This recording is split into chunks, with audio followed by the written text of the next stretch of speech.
Hii ni Maisha Kamili, tutakufungulia Biblia uyaone maisha. Rafiki yetu, mfuatiliaji wa kipindi chetu kizuri hiki, tunakukaribisha tena leo, siku nyingine, siku ya Jumanne, ambapo tunaenda kuangalia somo linalosema mambo yaliyo muhimu.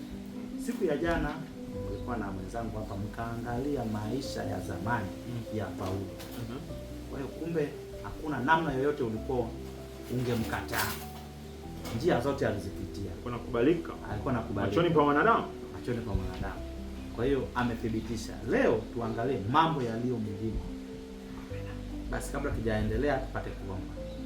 Mungu wetu na Baba yetu mtakatifu, jina lako litukuzwe. Asante kwa siku nyingine tena na masomo mengine haya. Tunakusihi utupe usikivu unapokuwa mwalimu wetu. Tunamwombea msikilizaji wetu naye apate kuenda sawa sana mapenzi yako. Ni katika jina la Yesu Kristo. Amina. Amina.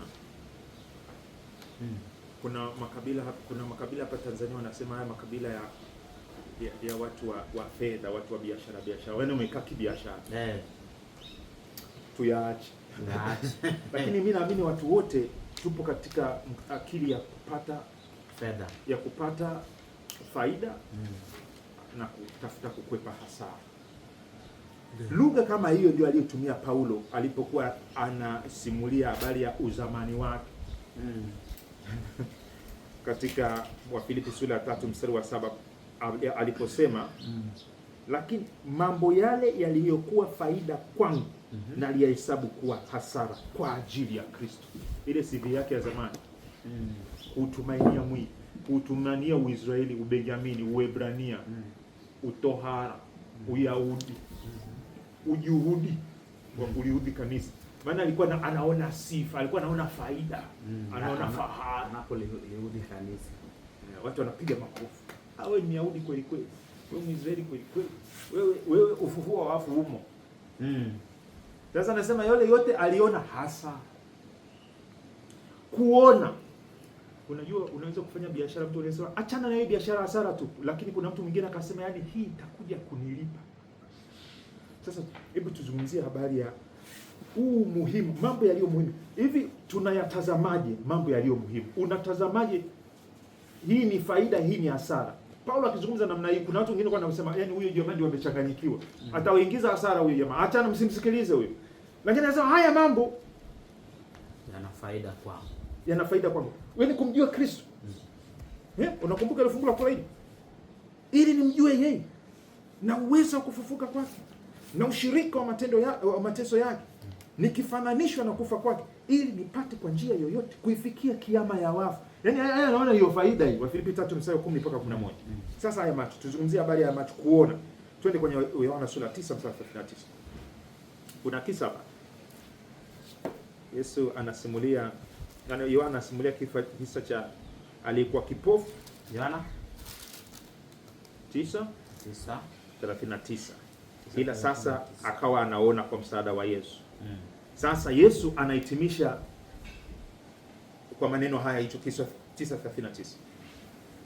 Yesu akasema, mimi nimekuja ulimwenguni humu kwa hukumu, ili wao wasioona waone, nao wanaoona wawe vipofu.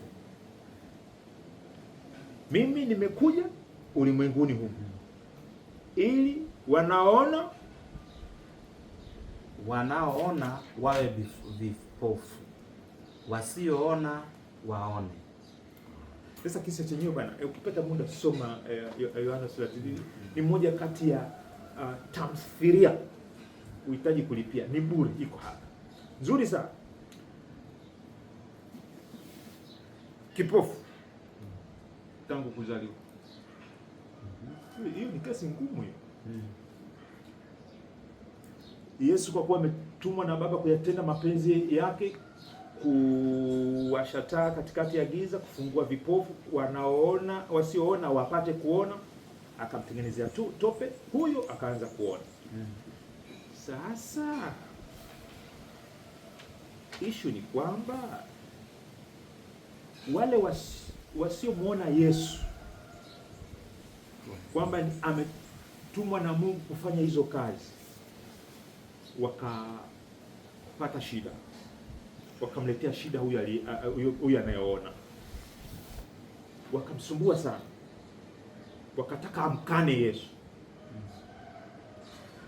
Hapa mwisho, to cut the story short, hapa mwisho amepiga magoti kwa Yesu baada ya Yesu kujitambulisha, mimi ndiye niliyekunani pale, maana akumjua aliyemponya. Akasema mimi ndio mwana wa Mungu niliyekuja kufungua vipofu wapate kuona, kuwafungua watu kutoka katika giza la dhambi wapate kuona. Akaona amepata faida kubwa sana, maana macho, kutokuwa na macho nayo ni hasara kubwa sana. Akasema ni nani huyo nimsujudie? Na huyo mwana wa Mungu aliyekuja kufungua vipofu ni nani? Akasema ndio mimi, na mimi ndio kufungua macho. Unajua alipiga makofi magoti hapo. Ndio Yesu akazungumza maneno haya, nimekuja ili wasioona kama wewe wapate kuona. Wanaoona na wanaojua na wanaona, sio kama wanaona kweli, wanajiona wanaona. Wasiona. Wewe unajifunza nini unapolinganisha hapa haya ya kisa hiki cha Yohana na uzoefu wa Paulo ambaye anaona faida kumjua Kristo, na hawa mbwa? Na wanaomsema hawa mbwa walikuwa wanavaa tai, zamani walikuwa wanavaa tai, ila walikuwa wanahubiri, wanapewa mimbari, wanamhubiri Yesu huyo, ila hawamuonyeshi Yesu kama ndio pekee, ndio fahari yetu. Unalinganisha leo, kuna vitu kama hivi? Ndio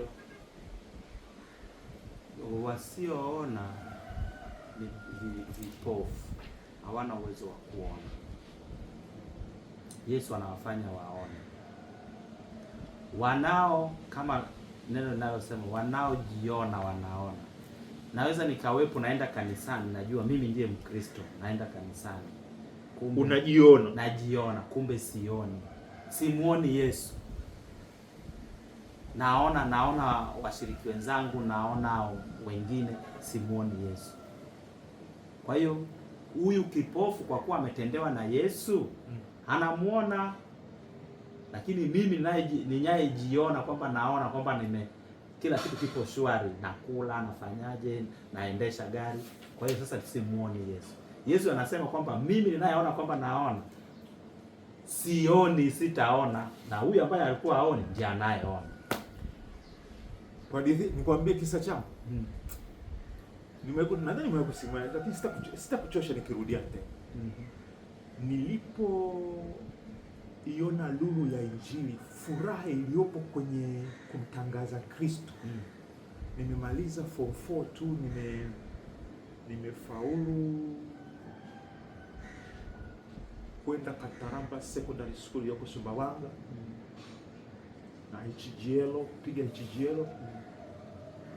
Nikasema baba, sihitaji kwenda, wewe nitalishie tu pesa niende Tanzania Adventist College nikachukua uchungaji moja kwa moja, maana kule wanapaga kufanya degree ya miaka 4. Huo mmoja mitatu ndio degree, huo mmoja ni kama 2 year high school. Mimi niruhusu tu niende, maana nimeona utamu, nahitaji kwenda huko.